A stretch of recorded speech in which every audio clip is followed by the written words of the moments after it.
যে সময় আজকে শুক্রবার না, জুম্মার নামাজের আজান যে সময় দেবে ওই সময়টা ও কাছে বারা গোসল করবার গিয়ে বউ তো ওর মোবাইল নিয়ে ওর এই মতো ঢুকছে, ঢুইয়া দেখে যে কোনো মায়ের সাথে কথা কয় নাকি, কোনো মায়ের সাথে কথা কয় নাকি। আসছে ও ঘরে আজকে দেখি ও আর এই মুহূর্তে ঢুকছে, সে আমার এই মুহূর্তে ঢুকে আমার ফোন ঢুকে কয় তুমি আইসা না আইগের সাথে কথা কাস এলো ভালো পড়তো না। আসলে কেছে না আমার এই মুহূর্তে ঢুকে আমি কের সাথে জরুরি কোন বাদলে কথা কব নইলে কব না, তুই এই কথা কর মোবাইল আসলে একবারে ভেঙে গেছে, পয়লারটা ভেঙে গেছে।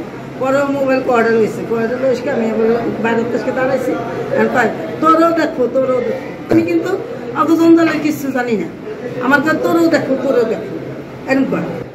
এরম আমাদের কইতেছে তাই এরম করবে না। আমি কিছু কি বাড়িতে তোর রায় বলবো না, ওখানে কি করবে? তাহলে আমি থানায় যাই, তোর আগেও কইছিলাম তো এরকম করে একটা জিটি করি কি করিস নাই, আমি থানায় চলতে যাবো। আমার মাথায় বেরেন নেই যে কোথায় কত মুখে বলিস, কিন্তু তার নেই এর ভিতরে আমি রাস্তায় কেবল যাইতে পারি, দরজা আটকাই দিয়ে যাই ড্রেসিং টেবিল আলমারি শুকে সব কিছু ভাঙিয়া পুলিশ এসে দেখি ভিডিও করে নিয়ে গেছে।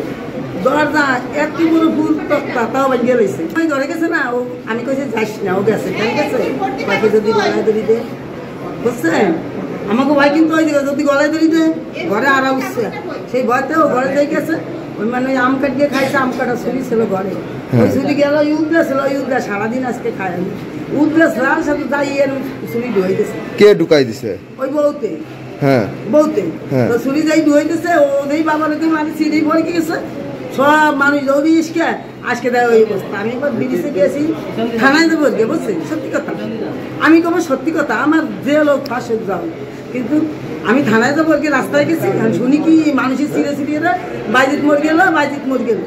হ্যাঁ এই কথা যেন কইছে একদিন বেটার গান ছাড়ি আর বান গিয়ে হাসপাতালে লয়ে গেছে। আমি এসকারে অনেক দিই, আমি এসকারে না দেওয়ার সত্ত্বে আমি বাড়ির সবাই রেখেছি কি শোনো, সবাই কিন্তু মাই আটকে রেখো, মাই কিন্তু যেদিকে দৌড়িয়ে যাবে যাও কিছু একটা কিছু করবে, মাই আটকে রেখো মাই দেখতে এখন দরজা এমন ভাবে আটকাইছে কোনো মিলে খুলতে না। পরে ওরা বারাতে সাফল আনগে এইরকম কোবাইছে, কোবাই কোবাই ঢুকছে ধর তখন তাকে আমি ছুরি দিয়ে এরকম দিতেছি, একদম নিজে দিতেছে না দেখতেন ওই যে সম্মান যাইতেছে সব মেশে কবে সেই গতে।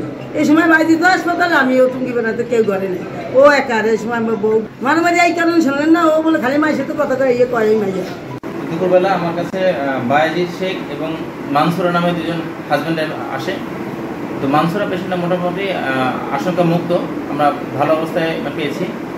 আর কিন্তু ওনার হাজব্যান্ড মিস্টার বায়েজিদ শেখ ওনার অবস্থা মানে আশঙ্কাজনক, উনি অবজারভেশনে আছে, আমরা অ্যাডমিশন দিয়ে রেখেছি, এখনো কিছু বলা যাচ্ছে না।